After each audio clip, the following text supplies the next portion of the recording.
الرحمن الرحيم ولا تقولوا لمن يقتل في سبيل الله أموات بل أحياء ولكن لا تشعرون সংগ্রামী উপস্থিতি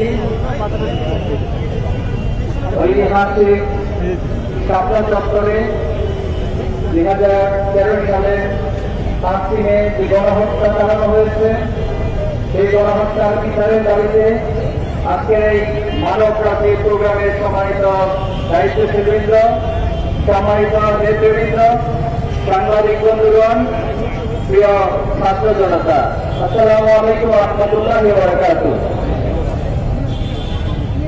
আপনারা নিঃসন্দেহে অবগত আছেন 2008 সালে একটি পাতানো নির্বাচনের মধ্য দিয়ে আওয়ামী লীগ সরকার ক্ষমতায় এসে এদেশে ফ্যাসিবাদ কায়েমের জন্য চূড়ান্ত নীল নকশা করেছিল। তারা 2006 সালের 28 অক্টোবরে লোকে বৈঠার গণহত্যা সারা বিশ্ব দেখেছে কিভাবে মানবতার উপর মানুষ পিটিয়ে সেই লাশের উপর নৃত্য করেছিল।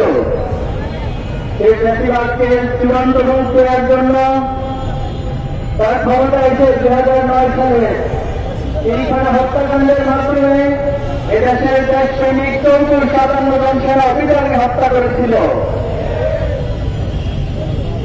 এদেশের কোরআনের পাখি আল্লামা সাঈদী বাংলাদেশের তৌহিদি জনতার কোরআন প্রেমিকদের হৃদয়ের নয়নের মণি আল্লামা সাঈদীর বিরুদ্ধে যে ফাঁসি রায় দেওয়া হয়েছিল সেই রায়কে কেন্দ্র করে 2013 সালের ফেব্রুয়ারি মাসে কয়েকদিনের ব্যবধানে সারা দেশে নারী পুরুষ প্রায় 150 জনের বেশি হত্যা করে শেখ হাসিনার গণহত্যা চালিয়েছিল। সেই গণহত্যার ধারাবাহিকতায় 5 মে এই সপ্তাহ চত্বরে রাতে রাতে বাংলাদেশের প্রতি ব্যবসার ওলামা, মাদ্রাসা শিক্ষার্থী, তৌহিদি জনতা সাধারণ মানুষের উপরে সেই গণহত্যা চালিয়েছিল। আপনাদের নিঃসন্দেহে মনে আছে 2013 সালের 19 ফেব্রুয়ারি এদেশের ইসলাম বিরোধী যে আইন করা হয়েছিল, এদেশের তৌহিদি জনতার ইসলামপ্রিয় মানুষের বিরুদ্ধে গিয়ে কিছু ব্লগার এবং লেখক তারা আল্লাহ এবং রাসূল নামের প্রতি কটূক্তি করেছিল।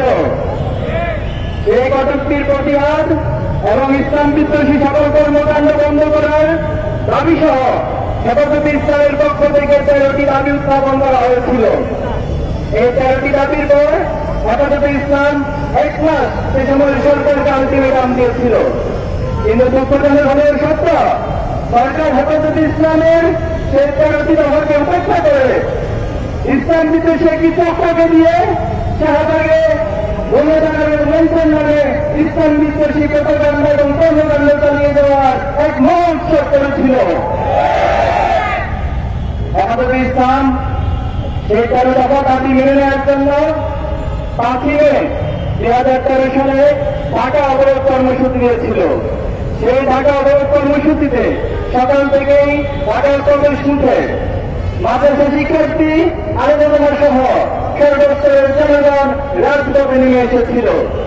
কিন্তু শান্তিপূর্ণ সেই অবস্থান কর্মসূচিতে দিনব্যাপী আইনশৃঙ্খলা বাহিনীর সাথে আওয়ামী লীগ, যুবলীগ, ছাত্রলীগের সন্ত্রাসীরা অস্ত্র সহ তৌহিদি জনতার উপর